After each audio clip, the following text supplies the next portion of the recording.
I have various friends and family from within our community who have also struggled with addiction, specifically with opioids. And I also have immediate family and extended family and friends who have suffered overdose. Some of those folks who are here today wouldn't be if it wasn't for Narcan being readily available within our community. And some of those folks today are doing very well, that they are also clean and sober. And after having been saved via Narcan, we're able to find a way to get help and to do the work that it takes for them to also sort of be clean and sober one day at a time today. First time I'd done it, I was just driving by the tribal store down here, and I seen somebody come running around the corner from the store, and then we pulled into the store, and somebody asked, anybody got any Narcan, and I said, yeah, so, I got out of the car and, went over and took a look, and, I seen this young man was just, pretty bad shape. So I had administered 2 Narcans to him. We compare the death rate of overdose to how many people have been reversed due to Narcan. The reversals are so much more than the death rate at this point, which is great. And you can tell when services are less because the overdose rate and the death rate becomes higher. I've been revived off Narcan a couple times. Yeah, about 4 times or something like that. When people are in addiction, sometimes they feel trapped, feel like there's no success, there's no outcome other than using drugs and not doing anything. I remember sitting in my car one day thinking, I'm not getting any younger, and I don't have nothing going for me in my life. How am I gonna get out of this? Feeling stuck. I got a phone call and they said, somebody's overdosing, do you have any Narcan? And I was like, yeah, I do, hold on. And I started digging all over. I was like, where's that kid at? And then I happened to find it, and then I went over to the spot. But it's important to have it at a spot where you know where it's at. I had a brother overdose on heroin while he was incarcerated. And that kind of motivated me more to learn what could have saved his life. Why wasn't he saved? Why did he have to overdose?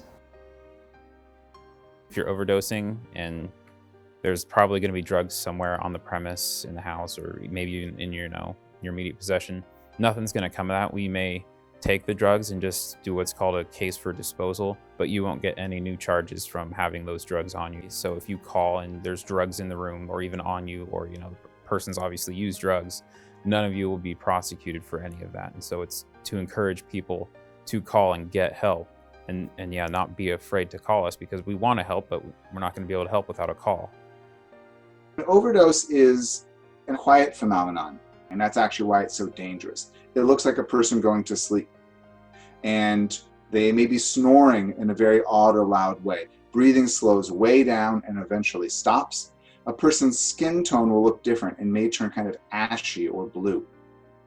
The thing to do if you suspect an overdose is to try to wake the person up. And the way to do that is to just take your knuckles and rub them on their chest bone. It's called a sternal rub. And you rub hard, you're not going to hurt them, but it will definitely wake them up. If they don't wake up, you should assume they're never going to wake up. And you need to leap in immediately to emergency response mode. And that emergency response mode should involve calling 911 to get help, telling them you're with a person who is having a breathing emergency, that you get you the quickest, fastest, best aid. Then what you want to do is you want to give them a couple of quick rescue breaths, and you basically pinch their nose, tilt their head back, cover their mouth with your mouth, give them a couple quick breaths. But if they don't start breathing on their own, you want to immediately give them Narcan. And you literally open a box, take off the foil back, insert the device in the nostril and give it one firm squirt. You want to continue doing rescue breathing at that point. If the person's not breathing, you want to keep breathing for them. If they haven't started breathing on their own within a couple of minutes, you want to give the second dose of Narcan. The thing to remember about an opioid overdose is it is an emergency of a lack of oxygen. And your goal is to get them oxygen. You can get them oxygen by calling 911 and having medics come and give oxygen. You can get them oxygen by you breathing for them. And you can get them oxygen by giving them Narcan or naloxone, which will cause them to breathe on their own. It's all about oxygen. So whenever you're in doubt, think, I want to get them oxygen as quickly and as consistently as possible. Somebody who is suffering overdose could die, and Narcan can prevent that from happening. It's a difference maker. When you talk about somebody who's suffering and in the midst of an overdose, that's a life or death situation, and Narcan can make the difference. It can make the difference between somebody living and somebody dying. And if you have the ability to put that resource to work for your community and the people that you care about, it's a no-brainer. We want to help everybody learn how to reverse an overdose, because you never know when you're going to be put in that situation.